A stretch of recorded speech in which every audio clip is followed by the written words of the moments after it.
Bienvenue au Parc régional du Massif du Sud. Je me trouve devant le pavillon des Jardins. C'est ici que vont se faire les départs et les arrivées de tous nos parcours cette année au Trail du Massif du Sud.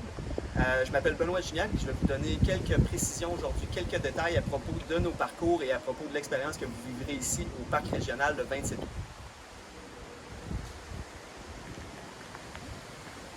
Donc cette année, en 2022, on a une belle nouvelle, c'est-à-dire l'ajout d'une nouvelle distance, c'est le 32 km Sport Expert Atmosphère de Lévis, qui va vous permettre d'atteindre les trois sommets du parc, donc le mont, la crête des Griffes, pardon, à 828 mètres, le mont Saint-Magloire à 917 mètres d'altitude, qui est la montagne la plus haute en Chaudière-Appalaches, et le mont Chocolat, qui est très connu ici au parc à 717 mètres.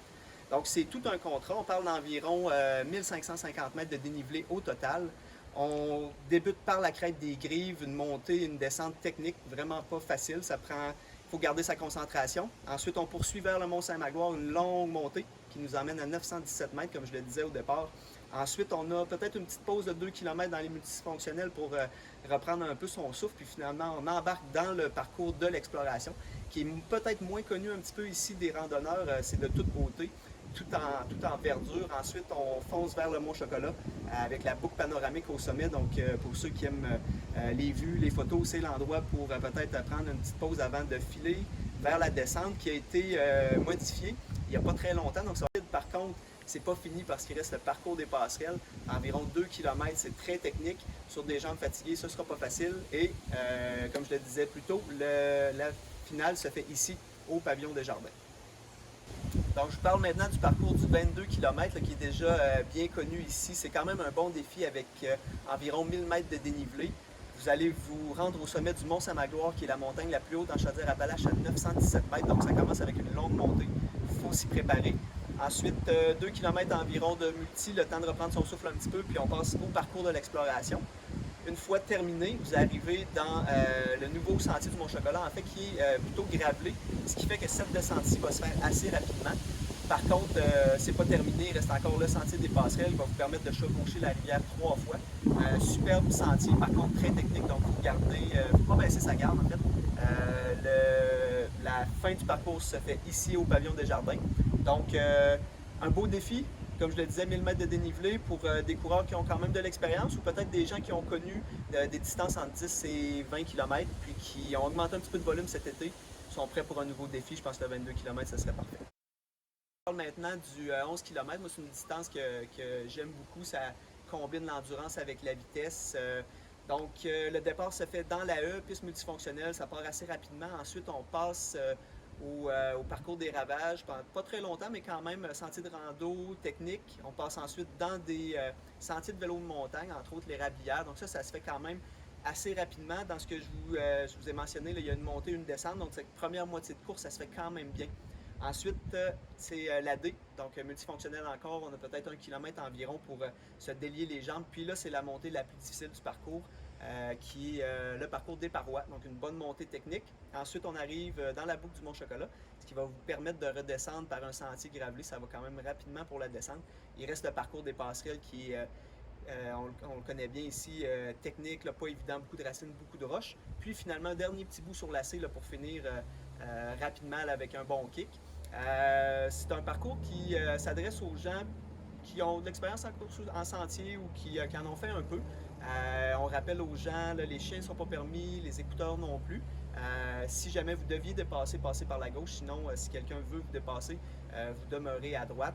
La ligne d'arrivée se trouve ici au pavillon des Jardins, c'est ici que va avoir lieu toutes les festivités. Donc, à mon goût, à moi, un très beau parcours, environ 450 mètres de dénivelé positif et négatif. Donc, c'est quelque chose de très varié, très agréable.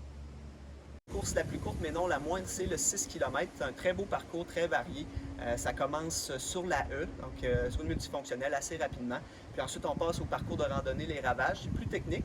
Vous allez ensuite passer à notre village médiéval. Vous allez voir quelques bâtiments. Puis ensuite, vous allez filer en descente dans les Rablières, qui est un sentier de vélo de montagne, pas très technique. Donc ça se descend bien. Ensuite de ça, chauffe-moteur, toujours un sentier de vélo de montagne. Puis finalement, vous allez prendre un embranchement vers la C, qui est une piste multifonctionnelle. C'est une petite descente là, pour terminer, qui vous emmène ici à la ligne d'arrivée au pavillon des Jardins. C'est un parcours qui s'adresse aux gens qui débutent en course en sentier ou peut-être des gens qui font de la course sur route, qui ont envie d'une épreuve qui se déroule rapidement. Des fois, c'est pas toujours la quantité qui compte, parfois ça peut être la qualité aussi. Donc, on vous rappelle que tous nos parcours vont être balisés avec des couleurs différentes. Donc, ce sera simplement à vous de tendre l'oreille quand on va donner les instructions. Puis voilà, très beau parcours, très varié. Donc, pour celles et ceux qui sont déjà venus au Trail du Massif du Sud, vous savez que l'ambiance est quand même festive, puis qu'on aime demeurer après la course. Donc cette année, non seulement on continue dans cette voie-là, mais c'est encore mieux. Il va y avoir de l'animation, il va y avoir de la musique d'ambiance. Il y a toujours la bière de la brasserie Micro Bellechasse, bien entendu, qui est bien appréciée après une course. Ensuite de ça, il va y avoir des marchés, donc des arrêts gourmands qui vont venir proposer leurs produits agroalimentaires. Donc ce sera pour vous l'occasion de les essayer, puis peut-être d'en acheter. Je tiens à mentionner également que les médailles pour les 3 premiers finissants dans chaque catégorie sont offertes par le groupe Océan. Donc, on vous invite à venir non seulement courir, mais profiter de la fête aussi au Trail du Massif du Sud. Donc, au Trail du Massif du Sud, on essaie de s'adresser à tout le monde. Donc, c'est pour cette raison-là que cette année encore, on a le 6 km de marche et le 2 km pour enfants URLS Chaudière-Appalaches. Comme je le disais, c'est qu'on souhaite que tout le monde puisse participer. Donc, du côté 2 km pour les enfants, je pense que pour les parents, c'est toujours agréable de voir ses enfants en action. C'est même possible de courir avec ses enfants.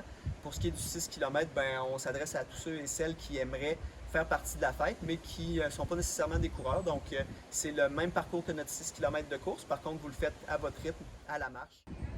Donc, si vous avez besoin de plus d'informations à propos de nos épreuves, notre site web est très complet, donc je vous invite à le visiter au massifsud.com dans la section Activités. Vous pouvez également consulter notre page Facebook et vous pouvez écrire à l'adresse info@massifsud.com si vous avez des questions précises pour nous.